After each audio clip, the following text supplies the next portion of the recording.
అంబేద్కర్ కోనసీమ జిల్లాలో ఉద్యోగాల పేరుతో నయవంచన జరిగింది. నిరుద్యోగులకు వల్ల బలవేసి దుండగులు లక్షల్లో సొమ్ములు వసూలు చేశారు. మాజీ ఎంపీ చింతా అనురాధ పేరుతో దుండగులు నిరుద్యోగులకు బలవేసినట్లు తెలుస్తుంది. ఆమె దగ్గర సెక్రటరీగా పనిచేసిన చరణ్ అనే వ్యక్తి కీలక సూత్రధారిగా బాధితులు చెబుతున్నారు.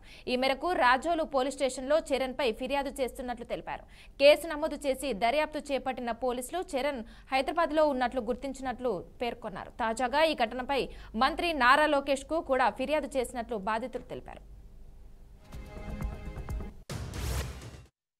అనురాధ గారు అప్పటి ఎక్స్ ఎంపీ గారండి చింతా అనురాధ గారు సమక్షంలో శ్రీకాంత్ ఉన్నారు కదండి, ఆయన పిఏ గారు, ఆయన స్మార్ట్ విలేజ్ అని చెప్పేసి సెంట్రల్ గవర్నమెంట్ జాబ్ అని చెప్పి మాకు జాబ్స్ ఉన్నాయి, మీకు ఎవరైనా ఉన్న ఎలిజిబిలిటీ ఉంటే కనుక మీరు పెట్టుకోండి అని చెప్పేసి మాకు చెప్పారండి శ్రీకాంత్ గారు. సరే అండి, మా బీటెక్ మేమందరం బీటెక్ చేసామండి. మా ఫ్రెండ్స్ ఇంచుమించు 4-5 ఉన్నాము. అందరం కలిసి శ్రీకాంత్ని కలిస్తే మీరు అప్లై చేసుకోండి, కానీ జాబ్కి వచ్చి 2 to 3 లక్షలు అవుతుంది అని చెప్పేసి అన్నారు. అయిన తర్వాత సరే అని చెప్పేసి మేము ఒకసారి అంతా డబ్బులంతా గ్యాదర్ చేసుకున్న తర్వాత మన చరణ్ అని చెప్పేసి ఆయన అనురాధ గారు పిఏ అండి, చరణ్ కప్ చెప్పారు. చరణ్ మా దగ్గర ఒక్కొక్కరి దగ్గర 2 నుంచి 3 లక్షలు తీసుకున్నారండి. డబ్బులు తీసుకున్న తర్వాత 2.5 సంవత్సరాల తర్వాత మాకు ఆర్డర్ ఇచ్చారండి. 2.5 సంవత్సరాల తర్వాత 2021లో డబ్బులు తీసుకుంటే 2023లో ఇచ్చారండి మాకు ఇది ఆర్డర్. మేము జాయిన్ అయిన 3 నెలల్లోనే ఎత్తేసారండి ఈ job. Central government job, permanent job అని చెప్పేసి 3 నెలల్లోనే ఎత్తేసారు. మాకు కనీసం శాలరీస్ కూడా లేవు, మాకు ఏమీ లేవు. మా చేతమటికి ఏదో 1 రేషన్ 1 కార్డు ఆ పనులు ఈ పనులు మట్టి చేయించుకున్నారు. ఇంటింటికి తిరిగి స్మార్ట్ విలేజ్ అని చెప్పేసి ఇంటింటికి తిరిగి చేయించుకున్నారండి మా పని. మాకు ఒక్క నెల కూడా శాలరీ కూడా ఇవ్వలేదు మాకు. ఇప్పటికే 5 సంవత్సరాలు అవుతుందండి. దీని గురించి నేనైతే పెద్దలందరికీ కూడా కంప్లైంట్ చేశాను, కానీ ఏ విధంగా కూడా మాకు రాలేదు.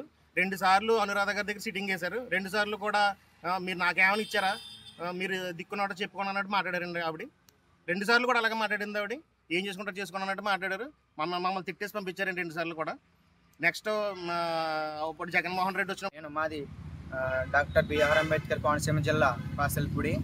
అప్పటి గత ప్రభుత్వంలో వైసీపీ హయాంలో ఎక్స్ ఎంపీ గారు అయినటువంటి చింతా అనురాధ గారి ద్వారా మేము ఎంతమంది అయితే ఉన్నామో అంతమంది నిరుద్యోగులు అందరూ కూడా డిగ్రీ క్వాలిఫై అయినటువంటి అందరూ అర్హత ఉన్నటువంటి వారే.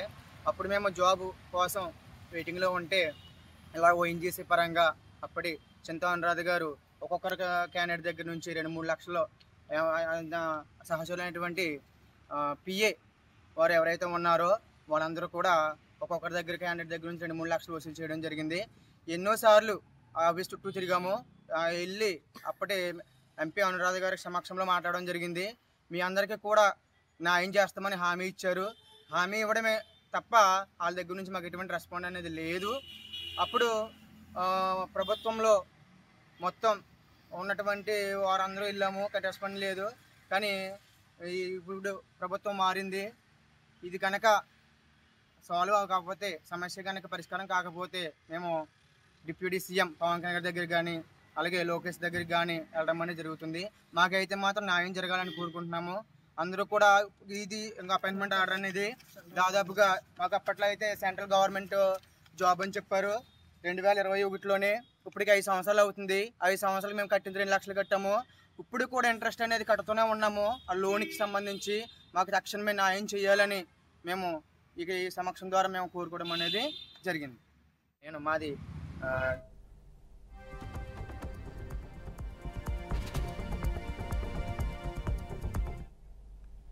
అంబేద్కర్ కోనసీమ జిల్లాలో ఉద్యోగాల పేరుతో నయవంచన జరిగింది.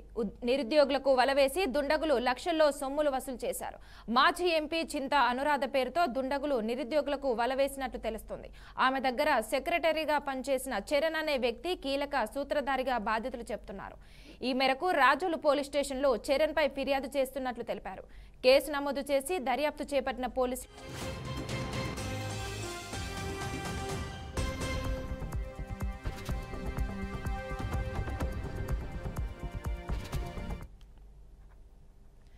ఇక ఇదే అంశంపై మరింత సమాచారం మా ప్రతినిధి వెంకట్ అందిస్తారు. వెంకట్, చెప్పండి. థ్యాంక్ యూ మానస. అంబేద్కర్ కోనసీమ జిల్లాలో ఉద్యోగాలు ఇప్పిస్తామంటూ కొంతమంది నిరుద్యోగులను ఎవరైతే ఉన్నారో వారందరినీ కూడా మోసం చేసి లక్షల్లో వసూలు చేసిన ఘటన. ఈ ఘటనకు సంబంధించి రాజోలు పోలీసులు అయితే కేసులు నమోదు చేశారు 3 ముగ్గురిపై. దీనికి సంబంధించి పోలీసులు తెలిపిన వివరాల ప్రకారం జిల్లా వ్యాప్తంగా ఉన్నటువంటి 43 మంది నిరుద్యోగులు గతంలో అమలాపురం మాజీ ఎంపీ చింతా అనురాధ వద్ద పనిచేసినటువంటి పిఆర్ఓలుగా పనిచేసినటువంటి కొమ్ములు శ్రీకాంత్, కుంచే శ్రీకాంత్, అదేవిధంగా కొమ్ములు చరణ్, మరొక వ్యక్తి రాంబాబు, మారుబోయిన రాంబాబు, ఈ ముగ్గురు కూడా నిరుద్యోగులను టార్గెట్ గా చేసుకుని వివిధ శాఖల్లో ఉన్నటువంటి అవుట్ సోర్సింగ్ ఉద్యోగాలు ఇప్పిస్తామని 1,50,000 నుంచి 2,50,000 వరకు కూడా వసూలు చేయడం జరిగింది. దీనికి సంబంధించి పలుమార్లు అప్పటి ప్రభుత్వంలో ఉన్నప్పుడు వారిని అడగ వాళ్ళని బెదిరిస్తూ తప్పుడు కేసులు కూడా పెట్టారని కూడా ఈ కంప్లైంట్ లో ఫిర్యాదుదారులు పేర్కొన్నారు. అదేవిధంగా జిల్లా వ్యాప్తంగా ఎన్నిసార్లు ఎంపీ దృష్టికి తీసుకెళ్ళినా కూడా వారు ఎటువంటి చర్యలు తీసుకోలేదని వారైతే వాపోయారు. ఈ నేపథ్యంలోనే నిన్న రాజోలు పోలీస్ స్టేషన్ బాధితులంతా వెళ్లి పోలీసులకు ఫిర్యాదు చేయటం, ఈ ముగ్గురు పైన కేసు నమోదు చేయడం కూడా జరిగింది. అయితే ఈ నిరుద్యోగుల్ని టార్గెట్ గా చేసుకుని ఎంపీ పేరు ఉపయోగించడం పట్ల పలు అనుమానాలు అయితే వ్యక్తం అవుతున్నాయి. ఎంపీ పాత్రపై కూడా ఈ పోలీసులు విచారణలో వెలుగులోకి రాకున్నాయి. ఒకవేళ ఎంపీ ఇన్వాల్వ్ అయితే కూడా ఆమెపై కూడా కేసు నమోదు చేసే అవకాశాలు అయితే ఉన్నాయి. ఈ నేపథ్యంలోనే తూర్పుగోదావరి జిల్లా వ్యాప్తంగా కూడా ఇంకా ఎవరైనా ఈ బాధితులు అయితే ఉన్నారా, ఈ ఉద్యోగాలు ఇప్పిస్తామని చెప్పినటువంటి ఈ ముగ్గురు ఎవరైతే ఉన్నారో వారి బాధితులు ఇంకా ఎవరైనా ఉన్నారో కోణంలో కూడా పోలీసులు దర్యాప్తు చేపట్టారు. ప్రస్తుతం చరణ్ అనే వ్యక్తి హైదరాబాద్ లో ఉన్నట్లు తెలుస్తుంది. అతని కోసం కూడా పోలీసులు గాలింపు చర్యలు అయితే చేపట్టారు. ముగ్గురిని అరెస్ట్ చేసి వారి నుంచి పూర్తి సమాచారం రాబట్టే పనిలో పోలీసులు అయితే ఉన్నారు. Okay, thank you Venkat.